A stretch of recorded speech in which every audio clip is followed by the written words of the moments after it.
Sorry, baby ko, ngayon lang ako dumating, wika ni Inigo. Ngumiti si Regina, hinapit siya sa baywang ni Inigo at hinagkan sa noo.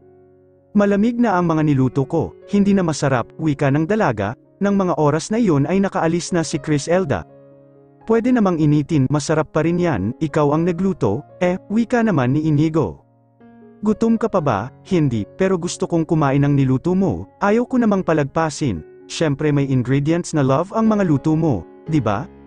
Inakbayan niya si Regina at pumasok na sila sa bahay, ininit ni Regina ang mga pagkain.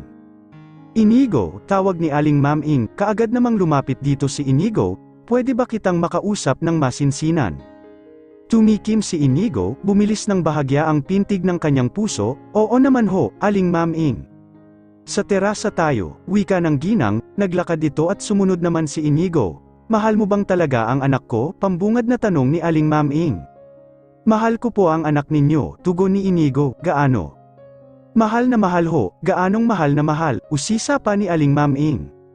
Kailangan kong makasiguro at baka si Regina ang mas nagmamahal sa iyo, ayaw kong madehado ang anak ko. Dehado na nga siya dahil kasal ka na at siya ay purong dalaga pa. Napalunok si Inigo, hindi ko ho alam kung gaano ko kamahal na mahal si Regina. Ang alam ko ho, gusto kong ilaan ang susunod na mga taon ng buhay ko na kasama siya. Kung ibibigay ho ng Diyos, sana habang buhay. Mahal na mahal ko po siya na pakiramdam ko ay hindi ko na kayang mabuhay nang wala siya. Kagaya ng hindi mo kayang mabuhay nang wala ang asawa mo noon, hindi ba, antong hininga si Aling Maming, natatakot ako para sa anak ko, Inigo, sobra-sobra na ang paghihirap na pinagdaanan niya, dahil sa pagmamahal niya sa iyo mula noon pa man, sigurado ka na bang hindi mo nababalikan ang asawa mo? Ang alam ko kasi ay mahal na mahal mo yon. Nakagaya ng mga sinasabi mo ngayon, tungkol sa pagmamahal mo sa anak ko. Tumango si Inigo, naiintindihan niya ang nararamdaman ng ina ni Regina. Mahirap hong maipaliwanag, Aling Maming, my marriage is a failure, opo, totoong minahal ko ng sobra ang asawa ko, kung wala naman hong nangyaring hindi maganda, hindi naman kami aabot sa ganito. Siguro hanggang ngayon, mahal na mahal ko pa rin siya, pero, lumipas na ho ang pagmamahal ko sa asawa ko dahil sa mga nangyari. Natutunan kong mahalin si Regina dahil sa pagmamahal niya sa akin, at ang pagmamahal ko sa kanya ay higit pa sa pagmamahal na naramdaman ko para sa asawa ko. Alam ko hong hindi mangyayari sa amin ni Regina ang nangyari sa amin ni Celeste dahil mahal namin ang isa't isa, ang maipapangako ko lang sa inyo, Aling Maming, mamahalin ko si Regina ng higit sa buhay ko. Sa winikang iyon ni Inigo ay nakaramdam si Aling Maming ng kapayapaan sa isip, tumango siya at lumapit kay Inigo upang tapikin ang balikat nito. Aasahan ko yan, Inigo, aniya. Pagkatapos ng kanilang maikling pag-uusap ay pinagsaluhan na ni Regina at Inigo ang nainit na mga pagkain. Kumusta si Ma'am Celeste, okay na ba siya? Tanong ni Regina. Tumango si Inigo, sisiguraduhin kung hindi na siya malalapitan ni Arjo. Tuloy-tuloy lang ito sa pagsubo, hindi nais ni Regina na makaramdam ng kahit na anong sakit marahil, ngunit hindi niya maaaring pagsinungalingan ang sarili na nasasaktan siya, sa bawat pagbigkas ni Inigo ng pangalan ni Celeste sa bawat pagmamalasakit niya rito. Parang pinupunit ang kanyang puso, ngunit palagi niyang mas pinipiling umunawa, sa ngayon, wala pa siyang karapatan na magselos dahil sa batas at mata ng Diyos, mag-asawa pa rin ang dalawa, kahit na sinasabi ni Inigo na siya ang mahal nito. At kahit na nagpaubaya na si Celeste, kailangan niyang maghintay na tuluyang mawala ng bisa ang kasal ng mga ito. Napansin ni Inigo ang biglang pagtahimik ni Regina. Are you okay? Nag-aalalang tanong niya sa dalaga. Tumango si Regina, sige lang, kumain ka lang, nang subuan siya ni Inigo ay hindi na siya tumanggi. Kung ano man ang masasayang bagay na pinagsasaluhan nila ngayon ni Inigo, sinusulit na ni Regina, hindi niya kasi alam kung magtatagal iyon o kung may hangganan, ewan niya ba? Pakiramdam niya kahit anong oras ay maaaring mawala sa kanya si Inigo, pakiramdam niya ay hiram niya lang ito na kailangan niyang isuli kapag hiningi ng pagkakataon. Dumating ang araw na kailangan nang umalis nina Inigo at Celeste patungong Canada, labis ang kaba ni Regina, hindi naman mawala sa isip niya na baka mahulog muli ang loob ni Inigo sa asawa, sa loob ng ilang araw na solong magkasama ang mga ito sa ibang bansa, wala siyang nikititing na pagdududa kay Inigo man o kay Celeste, ngunit nagdududa siya sa tadhana, isinuko niya na lamang lahat sa Diyos ang maaaring mangyari. Sumama siya sa airport, labis ang awkwardness sa pagitan nila ni Celeste. Hawak ni Inigo ang kamay niya, ngunit maya't maya ay binabawi niya ang kanyang kamay na kaagad din namang kinukuha ni Inigo. Nasa gitna nila ni Celeste si Inigo, kaya mas naging awkward ang sitwasyon. They arrived at the airport early kaya mayroon pa silang spare time. Tumikim si Celeste, siya ang nagbukas ng usapan. Regina, I want you to not worry about me and Inigo, uuwi kami rito kung paano kami umalis. Napangiti ng awkward si Regina, napangiti rin si Celeste, but her smile is confident. Baka kasi iniisip mo na may binabalak ako kay Inigo, I assure you, wala, aniya. Hindi ko iniisip yan, tugon ni Regina, naniniwala ako kay Inigo at naniniwala ako sa'yo, mag-iingat kayo sa Canada. Pagkatapos ng divorce namin ni Inigo, balak ko ring umalis ng Pilipinas, hindi ko pa alam kung saan ako pupunta, but I want to spend time with myself alone. Kung magpakasal man kayo after ng divorce, huwag na ninyo akong imbitahin. Ide-decline ko lang ang invitation, she chuckled, kidding aside. Ngayon pa lang gusto ko na kayong I congratulate, alam kong magkakaroon kayo ng masayang buhay bilang mag-asawa in the future. She looked at Inigo, Regina is a wife material, siguradong magiging mabuti siyang asawa sa iyo, hindi kagaya ko, biro niya pa, she chuckled again, at ikaw, Regina, baling niya sa dalaga. Napakaswerte mo kasi pinakamapagmahal na lalaki ang mapapangasawa mo, buti na lang at ngayon pa lang na-appreciate mo na si Inigo, at least, I know that you won't take him for granted, nararamdaman ko na rin na natagpuan na ninyo ang forever sa isa't isa, you're lucky with each other kaya huwag na ninyong pakakawalan ang isa't isa, subukan nyo lang at magwewelga talaga ako, her eyes became teary. Bamantong hininga si Regina at ngumiti, salamat Ma'am Celeste. Hindi ko makakalimutan ang kabaitan ninyo, wika niya. Oh, stop it, natatawang wika ni Celeste. Ako, mabait, remember, sinugod kita at sinabunutan, marami akong masasakit na mga salitang sinabi sa'yo, sa ating dalawa, ikaw ang mabait, okay, at isa pa, stop calling me ma'am, it's so cringe, Celeste na lang, okay, tawagin mo akong Celeste, kung hindi aatras ako sa divorce, nakangiting biro niya pa. Okay, Celeste, tugon ni Regina, very good. Masayang-masaya naman si Inigo habang nakikinig sa usapan ng dalawa, peace. At last, wala naman siyang ibang hiniling kundi yun lang proud na proud siya kay Celeste dahil sa laki ng pagbabago nito, at proud na proud siya kay Regina dahil sa kabab ang loob nito sa lahat ng pagkakataon. Celeste, we have to keep going, wika niya, tumango si Celeste, nauna na si Celeste, upang bigyan ng pagkakataon si Inigo at Regina na pansamantalang makapagpaalam sa isa't isa. Ingatan mo ang sarili mo while I'm away, okay, wika ni Inigo kay Regina habang nakakulong ang muka nito sa kanyang mga palad. Pagbalik ko, magsisimula na tayo ng bagong buhay, ikaw at ako. Wala nang hahadlang pa sa atin, nangingilid ang mga luhang tumango si Regina, maghihintay ako, tugon niya. Mahal kita, mahal din kita, bago tuluyang umalis si Inigo ay niyakap siya nito, at inalayan ng isang halik sa lobby na tumagal ng ilang segundo. Mula sa malayo ay nakangiting nanonood si Celeste, nakikita niya ang isang wagas na pagmamahalan sa pagitan ng dalawa. Yumuko siya, masaya siya para sa dalawa ngunit kumikirot pa rin ang kanyang puso, pero pasasaan ba at makakalimutan niya rin ang pagmamahal niya kay Inigo, darating ang araw na magiging masaya rin siya ng tunay. Nakita niya si Inigo na naglakad palapit sa kanya, abot sa magkabilang tainga ang ngiti nito, let's go, wika nito nang makarating sa kanyang kinatatayuan. Let's go, aniya, nakangiting kumaway pa sila ng sabay kay Regina, bago magkasabay na naglakad. Nang biglang tumunog ang cellphone ni Celeste, kaagad na pinindot ni Celeste ang answer button, at nanlaki ang mga mata niya sa balitang hatid ng nasa kabilang linya. Sigurado ka ba, nag-aalalang wika ni Inigo, pwede namang i-cancel na nating dalawa ang flight, sa ibang araw na lang tayo umalis. Oo nga, pagsang-ayon ni Regina, hindi, Inigo, tumuloy ka sa Canada. Ako na ang bahala, susunod na lang ako sa iyo roon kapag okay na ang sitwasyon, wika naman ni Celeste. Ako na lang ang sasama sa kanya sa ospital, o hestyon ni Regina kay Inigo. Hindi, okay lang ako, Regina, dumiretso ka na lang ng uwi sa inyo, ani Celeste.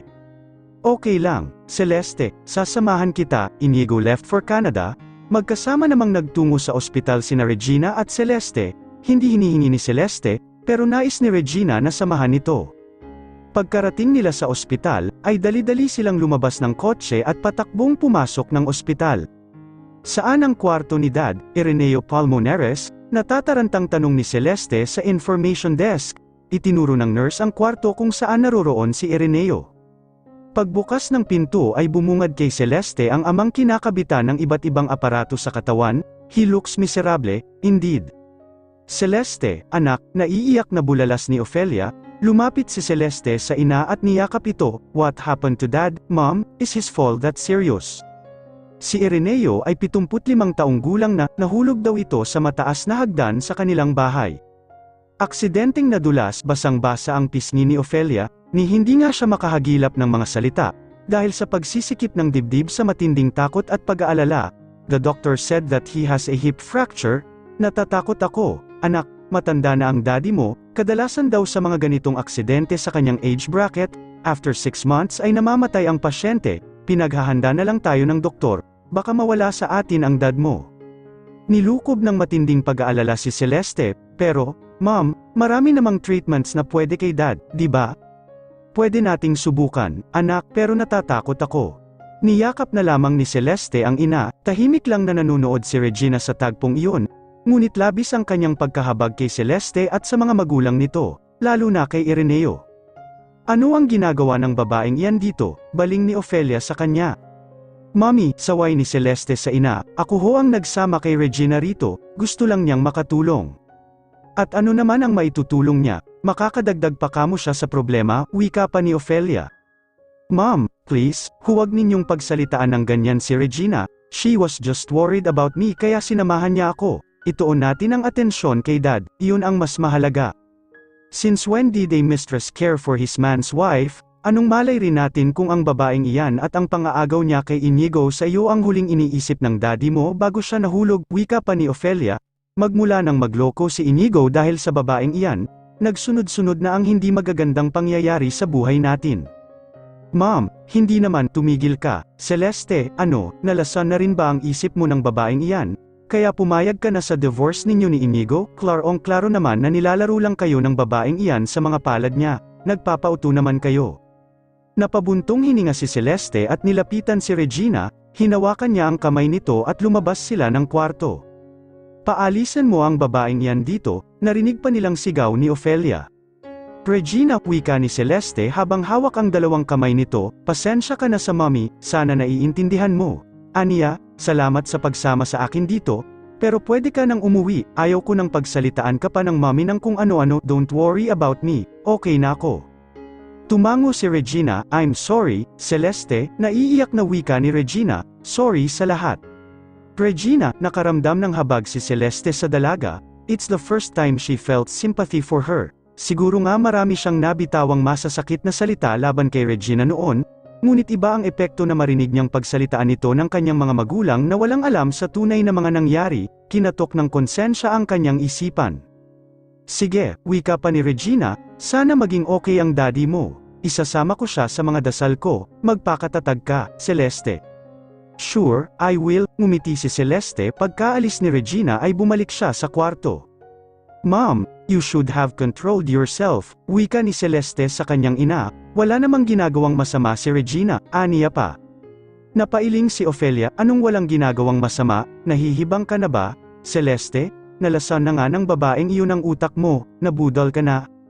Stop saying that, Mom, bago ang lahat ng mga desisyon ko, nag-isip ako ng maigi, at ang gagawin ko, iyon ang best para sa lahat. Asawa mo, ibibigay mo sa kabit niya, naiinis na wika ni Ofelia, ano ang best doon? Celeste, para ka namang tanga, pinag-aral kita sa magandang eskwelahan, nagtapos ka ng cum laude sa kolehiyo, tapos ganyan ang mga desisyon mo, ipapaubaya mo ang asawa mo sa kabit mo, tapos makikipagkaibigan ka sa kabit, sa lagay mong yan, mas matalino na ang walang pinag-aralan. Hindi nakaimik si Celeste, wala naman kasing alam ang kanyang ina, at wala siyang balak ipaalam rito ang lihim niya. Ofelia, napalingon ang mag-ina nang marinig ang boses ni Ireneo. Gising na ang daddy mo, tumawag ka ng doktor, utos ni Ofelia sa anak, dali-dali namang sumunod si Celeste. Pagkaasikaso ng doktor kay Ireneo ay kaagad din itong umalis, mukhang magtatagal ng ilang buwan sa ospital ang matanda. Celeste, tawag ni Ireneo sa kanyang eunuch kahiya. Nangingilid ang mga luhang lumapit si Celeste sa tabi ng ama, hinawakan niya ang kamay nito. Dad, how are you feeling? A little better, my princess, you're here, tugon ni Ireneo. Yes, Dad, I'm here, babantayan kita, but I feel like every part of my body is aching, wika pa ni Ireneo. The pain is visible in his voice, pasalamat ito sa painkiller na ibinibigay ng doktor. Magiging okay ka, Dad, I hope so, my princess, how about you, are you okay? Akala ko ba ay ngayon ang alis ninyo ni Inigo? Kaagad nagiba ang timpla ni Ophelia sa narinig, she rolled her eyes. Dad, hindi naman ho ako pwedeng umalis sa sitwasyon yung ganito, pinona ko na lang si Inigo, pwede namang siya na lang mag-asikaso ng aming divorce papers. Dadalhin na lang niya rito sa Pinas pag-uwi niya, tugon ni Celeste. Hindi na ba talaga magbabago ang desisyon ninyong mag-asawa, tanong ni Ireneo. Yumuko si Celeste, buo na ho ang desisyon namin, Dad.